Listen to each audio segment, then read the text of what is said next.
And one of the best ways you can feel connected and build those networks is just to help somebody. And it may look like, well, helping someone, like, what the hell are you talking about? I'm trapped in my home. I'm like worried about the future. Like, who the heck can I help? We can all help somebody, even if it's like saying, like, hey, there's this story I think, I need to share, or checking in with someone that you care about. The more you do, the stronger you feel, the stronger you get. The less you do, like, the more adrift you feel. It's important because a lot of people that watch you and watch Shark Tank probably feel intimidated, that they feel that they have to be a business person. And the truth is, I'm a good business person because I have good instincts, but I'm not a good business person because I understood contracts or concepts. Because of a show like Shark Tank, people know a lot more, but I didn't understand anything. I just understood my gut. If you're in a hole, you're not going to get out of it sitting in your hole and thinking about it or feeling sorry for yourself. You're going to think, like you said, who do I know? How do I do this? And put that hand up out of the hole and somebody grabs it. I think that's the key thing that's applicable to all businesses right now. I think a lot of people panic, move to action. And I don't think that's the wise thing to do. This is a time to sit down, analyze where you've been, where you want to go, and then last, how you're going to get there, and then move on those fewer action steps that are going to bring you the best return. It's a time to be thoughtful before you jump. And I think a lot of people are so jumpy, they don't know where to turn. And you can certainly put together a greatest, best plan for your business going forward, because when are you going to take this time to do it? We don't ever have the time. We're so busy reacting to our own business. But now I feel already I'm getting excited about my future in my own business because I could see better options that I probably should have done 6 months ago, but now I have the time to actually execute that. My boy Ben Ballin said the new generation is more concerned with looking successful than actually being successful. And I'm like, that's a jewel. I said, I was raised by OGs. A lot of y'all are raised by IG. And right now, we are on IG. So IG says, this is how you are a baller. You get the Lamborghini. But it doesn't say it's okay to rent the Lamborghini. It doesn't say it's okay to floss the fake jewelry. You said it exactly. IG and everything is a highlight reel of your life.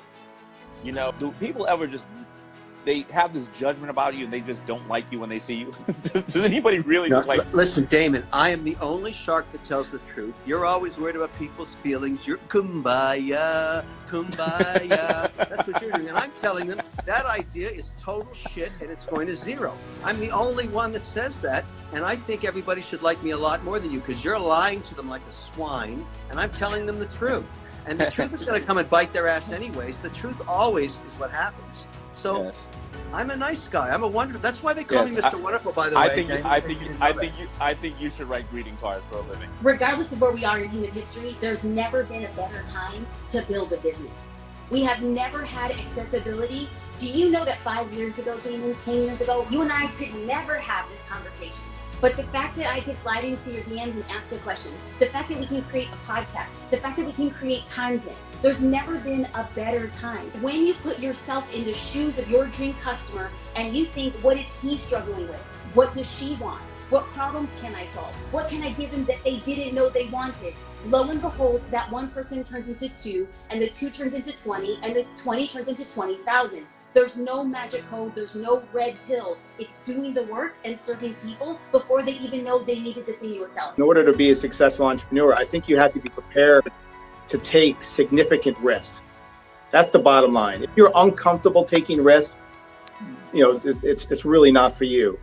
If you're uncomfortable with, changing on a dime and being completely adaptable, then it's not for you. Building your network will be the most powerful thing you do right now. It's what I did in 2008 during the recession then, and it's what got me to where I'm at today, having a powerful network. Because if you have a powerful network that knows about your skill set, you're going to have a lot of opportunities no matter what happens with your current job. I have to post all this today. No, you don't. You don't have to post it all today, because the thing with social media is not everybody's going to see your thing. And you don't want to post too much to where they're like, oh, I saw him cooking 5 minutes ago. So if you have time to grab content, grab it, and it doesn't have to be posted that day. Nobody knows that seminar was yesterday, right? Nobody knows that you were cooking that meal eight weeks ago.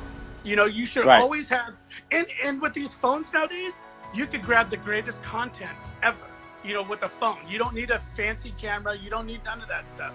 Just capture moments and keep them in your camera roll. I make music for adults, and I don't necessarily want my kids at a certain age to be singing the adult content that I'm singing. So with that being said, how do I provide a world where it's all positive content, but it's just as good and current production? So you're saying that one with Shauna or whatever getting some head is not appropriate? Her tonsils were swollen and So you're saying you understand? Yeah, you understand that. I completely understand. Luda. So many of us think that what we do doesn't necessarily matter unless we do it big. But if everybody does it a little, it creates significant change. You have to do your due diligence, and that's with everything. You know, you have to check out the ratings if you're on one of the sites. You have to ask for references to be able to talk to people about it. You don't just jump off the bridge. Do your due diligence, do your research, ask the right questions. One of the things that we need to learn how to do is research. So being able to research and see, you know, some of the work that they've previously done, and reach out to those people to talk about that experience that they had with that developer, and so forth. So it's any industry, definitely do the due diligence. There's times in our lives that we're going to have moments like these, the rock bottom moments. But I just believe in something bigger than myself. And as I tell everyone, if you believe in something bigger than yourself, rock bottom has a trampoline. So you just bounce back. You're not going to fall and smack your face on the ground. It's impossible, because you were born with a purpose. You just have to go through this journey of life, discovering what it is and appreciate the journey. I want you to constantly be on the hunt for who you have not become yet. And if you think like this, you will rise.